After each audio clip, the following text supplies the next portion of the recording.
The clinking of silverware against fine china was a language Naomi understood better than her own heartbeat. It was the sound of power, of transactions disguised as pleasantries, of a family held together by the thinnest threads of obligation and legacy. Tonight, the sound was a weapon. Each scrape of a fork, each tap of a water glass, was an accent mark on the silent judgment being passed across the polished mahogany table. Seated beside her, Kieran was an island of calm in a sea of polite hostility. His hands, broad and calloused, rested in his lap, a stark contrast to the manicured fingers of her father, her brother-in-law, her cousins. They saw his simple, well-pressed suit, a clear off-the-rack purchase, and drew their conclusions. They saw his quiet deference and mistook it for weakness. "So, Kieran," her father, Marcus Thorne, began, his voice smooth as aged whiskey and just as biting. "Naomi tells us you work with your hands. Something in construction?" The word hung in the air, heavy with dismissal. "I'm a woodworker," Kieran replied, his voice even and low, a gentle rumble that seemed to absorb the tension rather than reflect it. He met her father's gaze without flinching. Her brother-in-law, a hedge fund manager named Lawrence, who wore his arrogance like a bespoke suit, chuckled softly. "A carpenter? How quaint. It's admirable, really. Honest work." The praise was a poisoned dart. It was meant to create a divide, to paint Kieran as a simple, noble savage brought into their civilized world. It was meant for Naomi to hear, a reminder of how far she was stepping outside their gilded cage. Naomi felt her jaw tighten. She reached for Kieran's hand under the table, her fingers finding his. His skin was warm, his grip steady. He gave her hand a gentle squeeze, a silent message. "I'm okay. It's okay." But it wasn't okay. The word they had used earlier, whispered just loud enough for her to hear as she returned from the powder room, still echoed in her mind. Charity case. Her cousin had said it with a dismissive little laugh, as if Kieran were a stray Naomi had picked up, a project to make herself feel good. They saw a quiet black man from a part of the city their drivers were instructed to avoid. They saw his lack of a prestigious degree, his absence from their social register, his simple, unadorned love for their daughter, and they tallied it all up into a single, damning sum. He was beneath them. He was beneath her. They had no idea. They sat in their $1,000 chairs at a table that cost more than a car, in a dining room whose renovations had been front-page news in architectural digests. And they had no idea that the man they were mocking had paid for it all. They saw a carpenter. They didn't see the silent, anonymous artist whose commissions funded the very investment that had saved their family's flailing empire 6 months ago. They didn't see the architect of their comfort, the foundation of their continued luxury. And in that moment, as Lawrence smirked and her father swirled his wine, Kieran's quiet gaze met hers across the table. It held no anger, no shame, only a deep, unwavering certainty. He knew, and she knew, that this charade, this painful performance of condescension, was about to end. And from that moment, everything was about to change. Days began before the sun in Kieran's world. They began not with the jarring alarm of a smartphone, but with the soft stirring of his daughter, Amara, in the next room. Her little sighs and murmurs were his clock, the rhythm he had built his life around since his wife Lena had passed. The first light of dawn would creep through the window of their small but meticulously kept apartment, illuminating the dust motes dancing in the air and casting a golden glow on the dozens of framed photographs that lined the walls. Photos of Lena, her smile radiant and full of life. Photos of Amara as a baby, all wide eyes and cooing laughter. Photos of the three of them, a perfect, fleeting trinity. His life was a study in quiet dignity. He was a tall, brown-skinned man in his late 30s, with a physical strength forged not in a gym, but in his workshop. His shoulders were broad, his arms corded with muscle, but there was a weariness in his eyes that spoke of a grief he carried with a gentle, uncomplaining strength. He didn't perform his pain. He honored it by being the best father he could be. He moved through his small home with a practiced economy of motion, his footsteps soft on the worn wooden floors. The apartment smelled of sawdust, lemon oil, and whatever Amara's latest breakfast request was, usually pancakes, slightly burnt around the edges because he always got distracted by one of her breathless, run-on stories. This morning, it was about a dream involving a butterfly who wanted to be an astronaut. And he had a little helmet, Daddy, but his wings couldn't fit. So I told him he could just flap really, really fast to get to the moon, but he said the moon is made of cheese. And he doesn't like cheese. He likes nectar. So we had to build a flower spaceship. Amara spoke in a long, continuous stream of consciousness, her natural hair, styled in two neat puffs, bouncing with each emphatic word. She sat at the small kitchen table, her legs swinging, a crayon clutched in her fist as she documented the butterfly's interstellar journey. She was 6 years old, a tiny being of boundless energy and precocious wisdom, her dark eyes perceptive and honest. She was the unfiltered heart of their small world. Kieran listened, truly listened, as he flipped another imperfect pancake. He'd ask questions, feeding her imagination. What color was the spaceship? Did he pack enough nectar for the trip? These morning rituals were sacred. They were the bedrock of his existence. He showed his love through action, not words. It was in the way he patiently detangled a knot from Amara's hair, the way he always made sure her favorite pair of sparkly rain boots were by the door, the way he'd stop whatever he was doing to examine a drawing she'd made, treating it with the gravity of a masterpiece. After dropping Amara at school, her backpack bouncing with every skip, Kieran's day would shift. He'd walk to his workshop, a rented space in an old brick building a few blocks from their apartment. To an outsider, it was just a dusty, cavernous room filled with slabs of wood, gleaming tools, and the hum of machinery. But to Kieran, it was a sanctuary. This was where he transformed raw, unyielding timber into art. He wasn't just a carpenter, he was a master craftsman, an artist whose work was sought after by the world's most discerning architects and designers. They knew him only as Kale, a mononym that protected his privacy. His broker handled the contracts, the negotiations, the 6- and 7-figure price tags. They never saw him, never spoke to him. They just received the finished pieces. A boardroom table carved from a single piece of reclaimed redwood, a reception desk that seemed to float on impossible curves, a set of library shelves that felt both ancient and modern. He lived simply not because he had to, but because he chose to.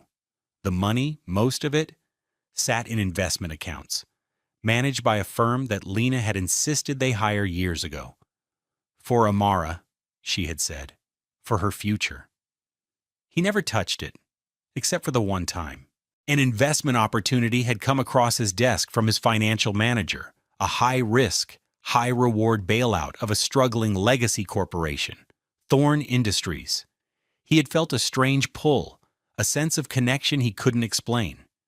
He authorized the investment, a silent, anonymous infusion of capital that saved the company from the brink. He never thought about it again. He had no interest in the world of balance sheets and hostile takeovers. His currency was the grain of a piece of oak, the satisfaction of a perfect dovetail joint, the quiet hum of his lathe. His wealth was Amara's laughter, the memory of his wife's hand in his, the profound peace of creating something beautiful and true with his own two hands. He never asked for anything. He carried his past, nurtured his present, and built his future, one carefully measured cut at a time. Naomi Thorne's world was a symphony of sharp angles and muted colors. Her office, on the 72nd floor of a skyscraper that pierced the clouds, was a minimalist masterpiece of glass and steel. From her desk, she could see the entire city spread out below her, a sprawling map of her dominion. She was the CEO of her family's company, a position she hadn't inherited but had earned, clawing her way up through a corporate culture steeped in old money misogyny. She was brilliant, ruthless, and impeccably controlled. Her appearance was an extension of her brand: tailored suits in shades of charcoal and navy, natural hair styled in an elegant updo that allowed not a single coil to fall out of place, and a poise that bordered on Arctic. Her deep brown skin seemed to glow even under the harsh fluorescent lights of the boardroom, a luminous beauty that was regal and untouchable. But the woman who sat alone in that office after the city had gone to sleep was a different person. The commanding presence would recede, leaving behind a profound, aching loneliness. She would stare out at the glittering lights, feeling like a ghost, haunting her own life. Her penthouse apartment, a space celebrated in design magazines for its stark, museum-like quality, felt less like a home and more like a beautifully curated prison. There were no mismatched coffee mugs, no stacks of well-loved books, no crayon drawings stuck to the refrigerator. There was only silence, order, and the echo of her own solitary footsteps on the cold marble floors. Her backstory wound was not a single sharp trauma, but the slow, corrosive drip of conditional love. From childhood, her worth had been measured by her achievements. A-pluses earned a brief, satisfied nod from her father. A debating trophy earned a weekend of paternal approval. Securing her first major deal earned her a seat at the adults' table during holiday dinners. Affection was a reward, not a right. She had never been loved for simply being. As a result, she had learned to be invulnerable. She had built walls around her heart so high and so thick that she sometimes forgot there was a heart there at all. A failed engagement to a man her father had approved of, a man who saw her as a merger, not a partner, had been the final brick in that wall. She had vowed to never let anyone that close again. Success became her shield, her armor, her everything. She commanded respect and resources. She could move markets with a single phone call. She could intimidate men twice her size with a single level stare. But she couldn't remember the last time someone had asked her how her day was and actually wanted to know the answer. She couldn't remember the last time she had laughed a real, uninhibited laugh that wasn't a carefully calibrated tool for social lubrication. She was a powerhouse, guarded and isolated, starving for a kindness that had no agenda, a touch that asked for nothing in return. She had conquered the world, but in the process, she had lost herself. Her life was a series of impeccable victories that felt, in the quiet of the night, like the most desolate of defeats. She yearned for something authentic, something real, something that couldn't be quantified on a balance sheet. She just didn't know where to find it. They met because of a flaw, a tiny, almost imperceptible imperfection in a massive 30-foot conference table she had commissioned for the new boardroom. The piece had been delivered and installed by a white glove service, a monolithic slab of polished black walnut that was breathtakingly beautiful. But in one corner, a single inlay of brushed steel was misaligned by less than a millimeter. Her design team hadn't noticed, her board hadn't noticed, but Naomi noticed. It was her job to notice imperfections. She had been furious. For the price she paid, she expected absolute perfection. The broker who had arranged the commission was apologetic, offering a discount, a replacement. Naomi refused. "I want to speak to the craftsman," she had demanded. "I want him to come here and see it for himself."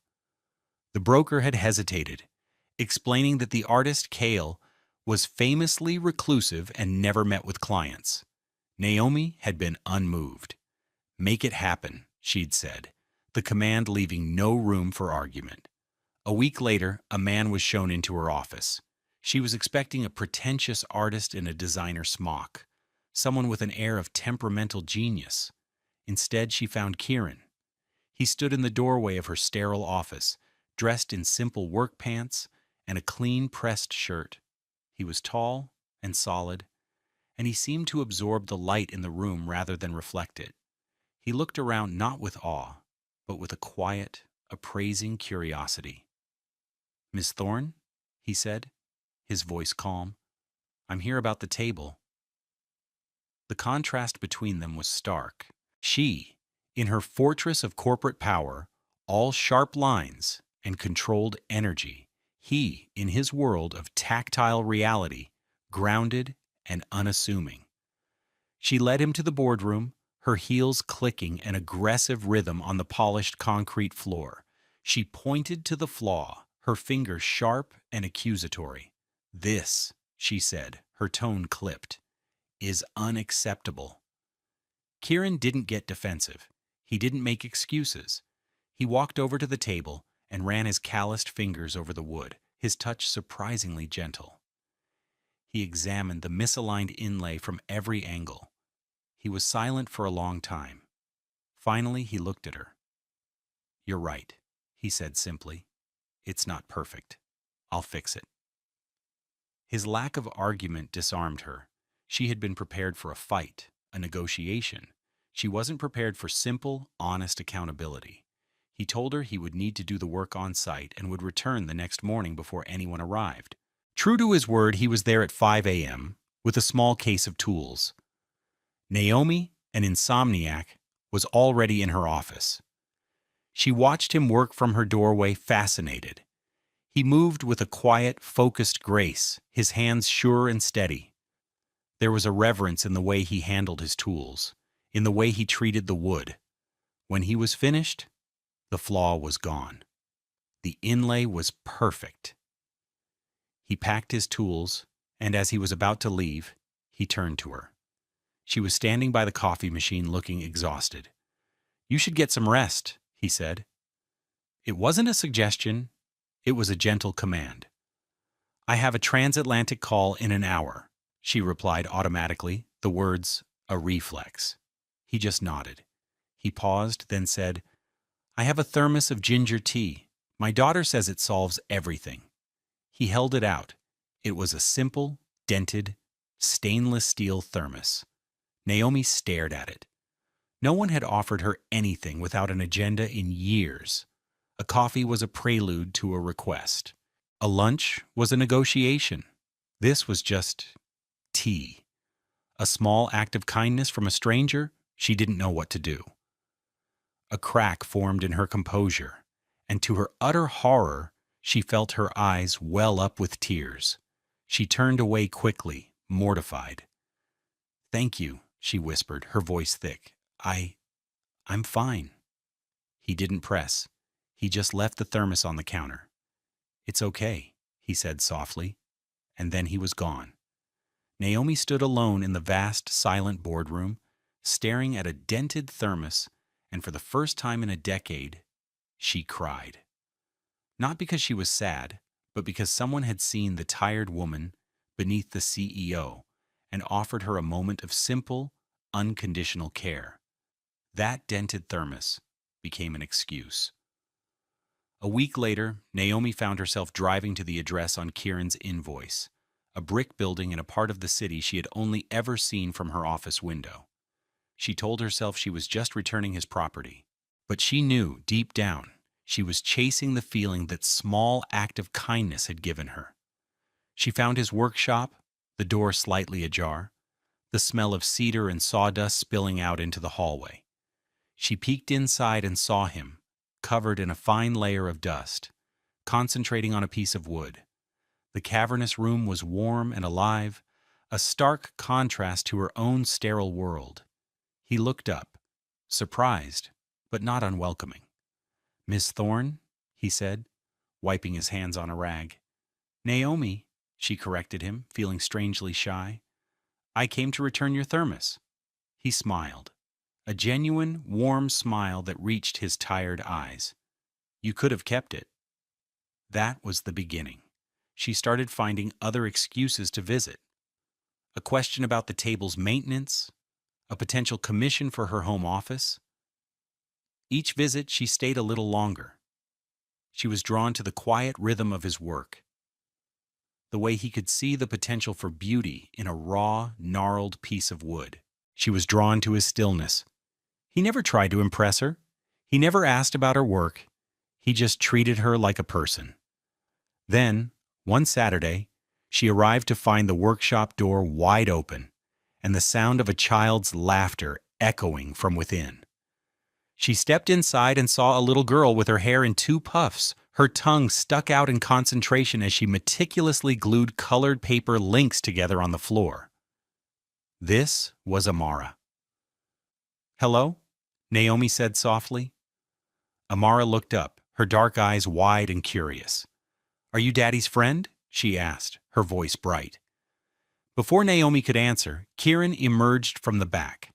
"Amara, this is Ms. Thorne, Naomi." "Her name is pretty," Amara declared. "My name is Amara. I'm making a paper chain. Every link is a happy day. This one is for when Daddy made pancakes with chocolate chips. And this one is for when we saw a dog with a pink sweater. And this one?" She trailed off, looking at Naomi. "Do you want to make a happy day?" Naomi, the CEO who negotiated multi-billion-dollar deals, was completely flummoxed. She looked at the construction paper, the glitter glue, the earnest face of the little girl, and for the first time in her adult life, she did something completely unplanned. She took off her designer blazer, kicked off her heels, and sat down on the dusty floor. Her first attempt at a link was clumsy, the glue smearing. Amara giggled. "It's okay," the little girl said, echoing her father's words from the boardroom. "It takes practice." The workshop became Naomi's refuge. She'd spend her Saturday afternoons there, leaving her corporate armor at the door. She learned the difference between oak and maple. She ate slightly burnt pancakes at Kieran's small kitchen table. She listened to Amara's fantastical stories. The domesticity of it all was foreign and intoxicating. The humor was gentle, situational. The time she tried to help Kieran move a piece of wood and nearly dropped it, his calm instruction of just breathe. It's just wood. The time Amara tried to pronounce CEO and it came out Silly-O, a name that stuck. The emotional walls around Naomi's heart began to crumble, brick by brick. One rainy afternoon, Amara was napping in the back room. Naomi and Kieran sat in silence, drinking tea, listening to the rain drum against the workshop roof. "She looks so much like her mother," Kieran said quietly, his gaze distant. He spoke about Lena, not with dramatic grief, but with a tender, aching love. He talked about her laugh, her fierce intelligence, her belief in him. He showed Naomi his most vulnerable wound, not for pity, but as a simple statement of fact. His openness created a space for her own. She found herself telling him about her childhood, about the crushing weight of her father's expectations, about the profound loneliness that had been her constant companion. "I've never been enough," she confessed, the words tasting strange and raw in her mouth. "No matter what I accomplish, it's never enough." Kieran didn't offer platitudes. He didn't tell her she was wrong. He just listened. When she finished, he reached across the small table and gently took her hand. His touch was warm, grounding. "I see you," he whispered. Just 3 words. But in them, Naomi heard everything she had ever longed for. Not praise for her success, not admiration for her power, but a simple, profound acknowledgement of her existence. The emotional centerpiece came a few weeks later. Naomi arrived at the workshop to find Amara holding a piece of paper, her expression serious and proud. It was a drawing. 3 stick figures stood under a brightly colored rainbow. One was tall, with short, curly hair. One was small, with 2 puffs and a yellow dress. The third was a woman, with her hair in a neat bun. All 3 figures were holding hands, and all 3 had been colored in with a brown crayon. "This is my family," Amara announced, pointing. "That's Daddy, he's the tallest. That's me in my favorite dress. And that's you, Naomi." She looked up at Naomi, her eyes shining with innocent, devastating sincerity. "I asked Daddy if you could be in our family, and he said he hoped so. Does that mean you're staying forever?" Naomi's carefully constructed composure shattered. The question, so simple and direct, cut through years of defense mechanisms and emotional armor. She knelt down, her eyes filling with tears she didn't try to hide. She looked from the crayon drawing to the little girl's hopeful face, and she felt a sense of belonging so powerful it stole her breath. She gently took the drawing. "Yes," she whispered, her voice breaking. "I'm staying." She wasn't just talking to the child. She was making a promise to herself. Feeling fortified by this new, authentic love, Naomi decided it was time. She couldn't keep the most important part of her life hidden away like a secret. Kieran and Amara were not a weekend escape. They were her future. She knew what she was walking into. She knew her family's capacity for cruelty, their obsession with pedigree and power. But she believed, perhaps naively, that their love for her would ultimately outweigh their prejudice. She believed they would see the happiness Kieran brought her, the way he made her softer, more human. She believed they would see the light in her eyes and understand she was wrong. The dinner was a carefully orchestrated ambush. It was held at her parents' estate, a place where she had always felt more like a visitor than a daughter. From the moment they walked in, Kieran was treated as a curiosity. Her mother's smile was tight, her father's handshake perfunctory. The questions began immediately, a polite interrogation designed to expose his inadequacies. "Where did you go to school, Kieran? What neighborhood do you live in? Does your workshop provide a stable income?" Kieran answered each question with a calm, quiet dignity that seemed to infuriate them even more. He refused to be flustered. He refused to perform the role of the intimidated, grateful outsider. He spoke of his work with a simple pride that they couldn't comprehend. They dealt in acquisitions and mergers, in abstract numbers on a screen. The idea of taking pride in a tangible object, in a skill honed over years, was alien to them. The crisis escalated with each course. The conversation was a minefield of veiled insults and condescending remarks. They talked about their recent trip to Gstad, the new yacht her cousin had purchased, the political fundraiser they were hosting next month. It was all designed to highlight the chasm between their world and his. Naomi tried to steer the conversation, to talk about a community project Kieran was volunteering for, to share a funny story about Amara.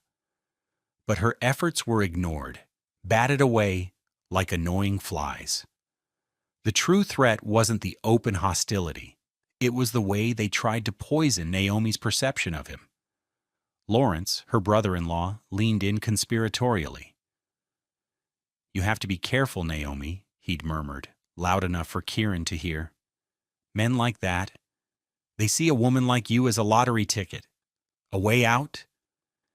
It was the classic, cruel narrative. The powerful, successful woman, and the working-class man who must be using her. They couldn't conceive of a world where their value systems were irrelevant, where a man's worth wasn't tied to his net worth.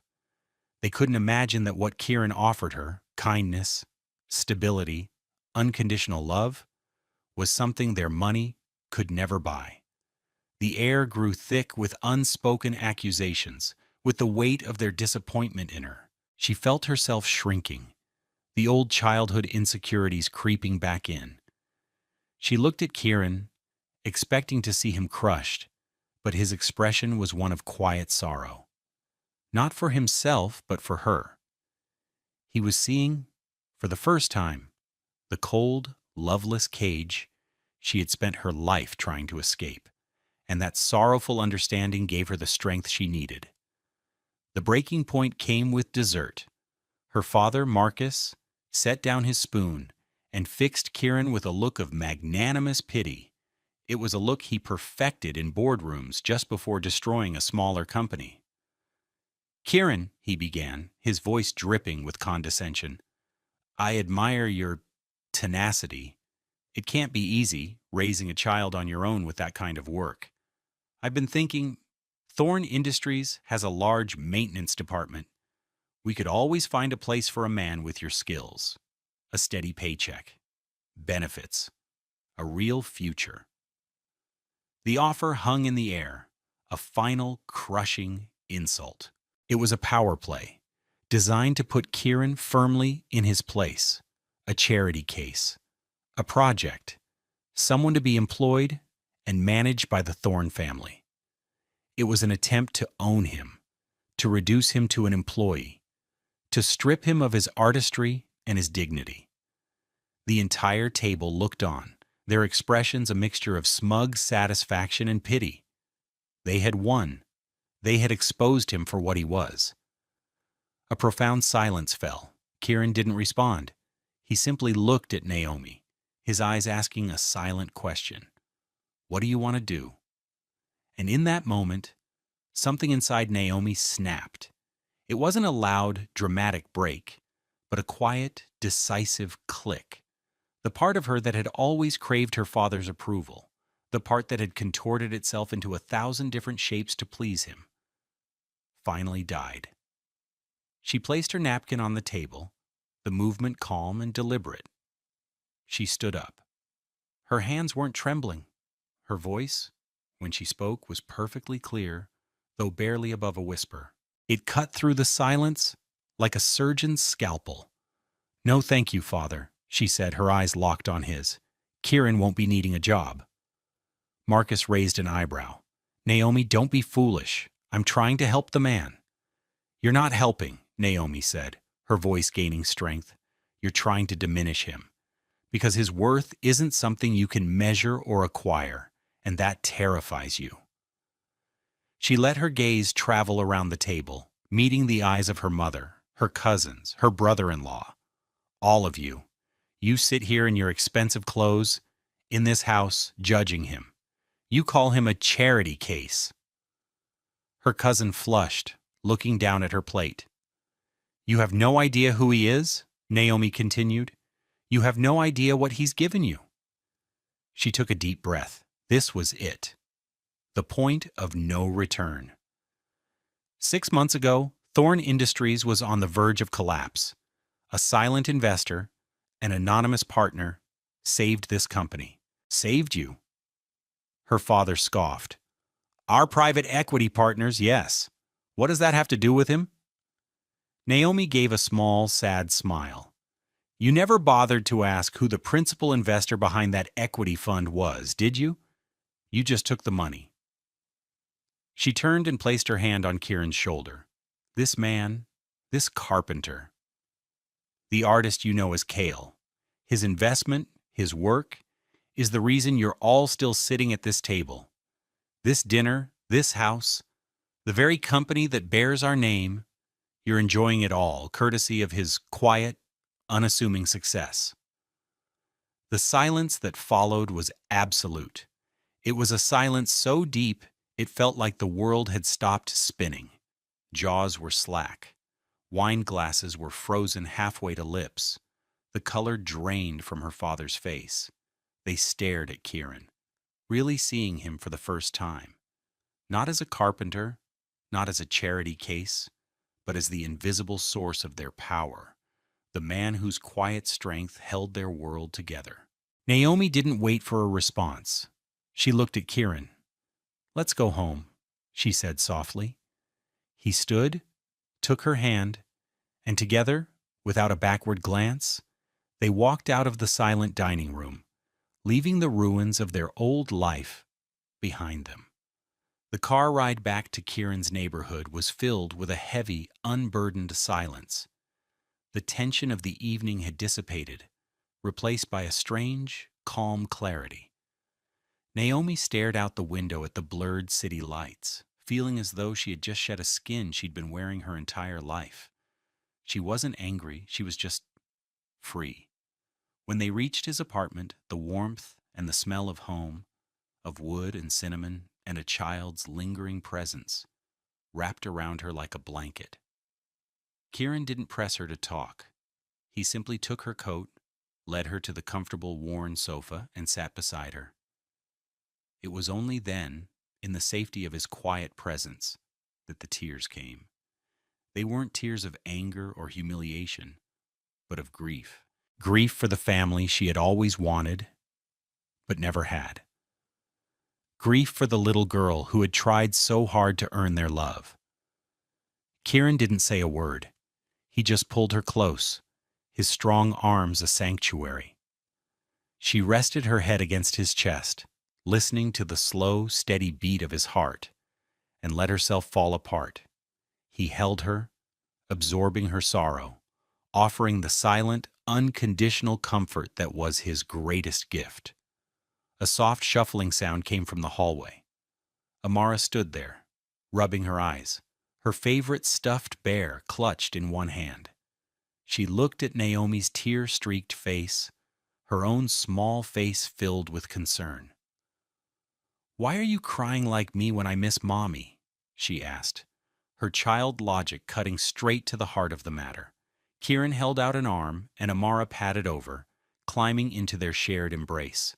She looked at Naomi, then reached into the pocket of her pajamas and pulled out a slightly crumpled paper link she had colored a bright, sunny yellow. She gently pushed it into Naomi's hand. "This is for today," she whispered, her voice sleepy, "because you came home. That's a happy day." Naomi looked at the simple paper ring in her palm. It felt heavier, more valuable than any diamond she had ever owned. She closed her hand around it, the fragile paper a tangible piece of hope. In that small, quiet living room, surrounded by the love of this man and his extraordinary daughter, she finally understood what family truly meant.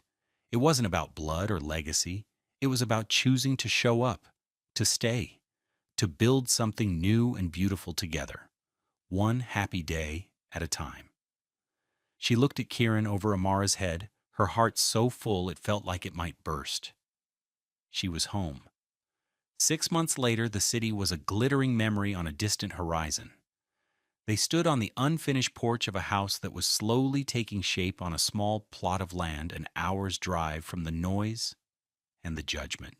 The frame was up, the scent of fresh-cut pine hanging in the crisp autumn air.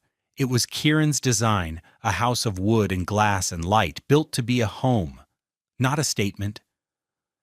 Naomi had walked away from her father's company, selling her shares, and pouring the money into a foundation that funded arts programs for children in underserved communities. She had never felt richer. Amara, now 7, ran through the tall grass, her laughter carried on the wind. In her hand, she held her paper chain. It was impossibly long now, a rainbow serpent trailing behind her, each link a testament to the life they were building. There was a blue one for the day they adopted a dog, a green one for the day they planted their first garden, a yellow one for today. Naomi leaned her head on Kieran's shoulder, his arm wrapped securely around her. The setting sun cast a warm, golden glow across the landscape, illuminating the rich, dark skin of their intertwined hands. They didn't speak much these days. They didn't need to. Their love was a quiet, comfortable language spoken in shared glances, gentle touches, and the easy rhythm of their life together.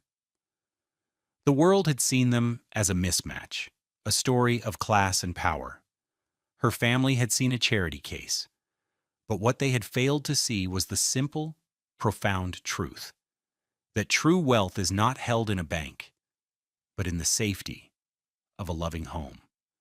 That true power is not the ability to command others, but the courage to be vulnerable. and that the greatest gift one person can give another is to truly see them, not for what they have or what they've accomplished, but for the quiet, beautiful truth of who they are. I was so afraid, Naomi whispered into the twilight, afraid of what they would think, afraid of not being enough. Kieran turned, his expression tender. He gently brushed a stray coil of her natural hair from her face. "You were always enough," he said, his voice a low, certain rumble. "You just needed to be somewhere you could finally breathe." He kissed her forehead, a long, lingering press that felt like a promise. Amara ran up to them, her face bright with excitement, holding up the end of her paper chain. "Look," she cried, "it's almost long enough to reach the moon." Naomi and Kieran both laughed, a warm, shared sound that filled the evening air. He reached down and scooped Amara into his arms, and she threw her own arms around both their necks, pulling them into a tight, giggling hug. As the first stars began to appear in the deepening sky, Naomi knew, with a certainty that settled deep in her bones, that she wasn't just breathing. She was finally, truly alive.